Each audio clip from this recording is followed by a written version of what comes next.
रहे थे महादेवी वर्मा जी के द्वारा लिखे गए उनके रेखा चित्र परिवार से लिए गए गिल्लू शीर्षक को, जिसमें हमने पढ़ा कि महादेवी वर्मा आज सोनजूही की लता में कली को नहीं बल्कि अपने द्वारा पाले गए छोटे जीव को खोज रही हैं।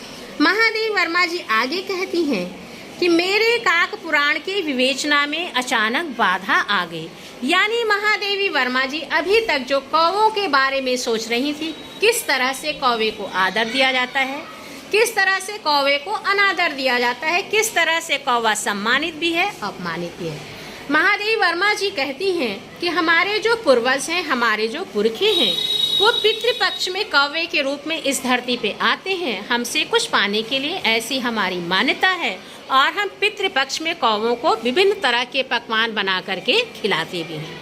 दूसरा क्या कहती हैं कि हमारे घर में दूर स्थित कोई प्रियजन आने वाला है, इसकी भी सूचना हमें कौवे की कर्कश ध्वनि में काँव काँव में ही मिलती है।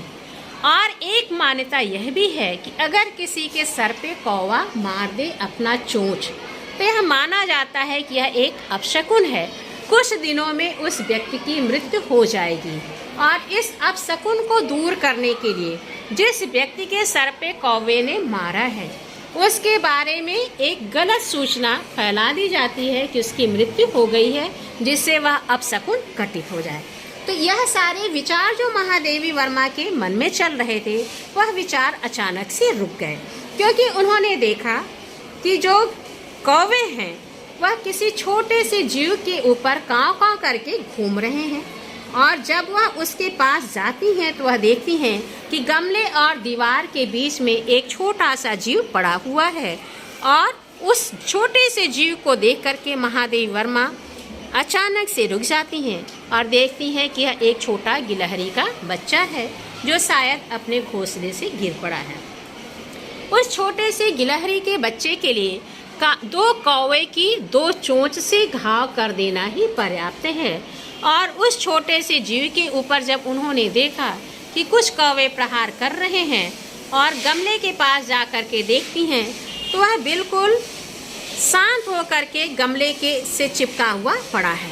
उसे देख करके महादेवी वर्मा उसे उठा करके ले आती हैं और यह सोचती हैं कि शायद यह बच जाए। लेकिन लोगों ने कहा कि कौवे की चोंच से जब घाव लग जाता है तो उसे बचाया नहीं जा सकता है। लेकिन ममता से भरा हुआ, दया से भरा हुआ कवित्री का मन, लेखिका का मन, जो कवित्री और लेखिका दोनों ही हैं, जैसा कि तुम सभी जानते हो कि महादेवी वर्मा को पीड़ा की गायिका भी कहा जाता है। तो पीड़ा, वह दुख उनके हृदय में विराजमान है। उस पीड़ा से, उस ममता के कारण वह मानती नहीं है और उस छोटे से जीव को अपने कमरे में ले आती हैं और रुई से पोंछ करके उसके घाव को साफ करके पेनिसिलिन लगाती है। पेनिसिलिन क्या है? एक दवा है, आज भी वह मिलती है घाव पे लगाने के लिए, और उसके ऊपर वो पेनिसिलिन मरहम लगा देती हैं। और वह जो गिलहरी का बच्चा है भूखा होगा, क्योंकि वह घोंसले से गिरा हुआ है, डरा भी था, इसलिए वह क्या करती हैं, रुई की पतली सी बत्ती बना करके उसे दूध में भिंगा करके किसी तरह से उसके नन्हे मुंह में उसे डालती हैं। लेकिन वह दूध की बूंदें उसके मुंह में नहीं जा पाती हैं, बल्कि गिर जाती हैं। कई घंटे तक लग करके वह उस छोटी सी गिलहरी का उपचार करती हैं और धीरे धीरे वह थोड़ा सा ठीक होता है। और तब जा कर के उसके मुंह में थोड़ा सा पानी वह डालती हैं और फिर धीरे धीरे वह इतना अच्छा हो जाता है 2-3 दिनों के बाद, और उसका इतना लगाव लेखिका से हो जाता है, महादेवी वर्मा जी से हो जाता है, कि वह अपने छोटे से पंजे से महादेवी वर्मा की उंगलियों को पकड़ता है और अपने कंचे की तरह, यानी शीशे की तरह चमकती आँखों से इधर उधर देखता है। इसके आगे हम फिर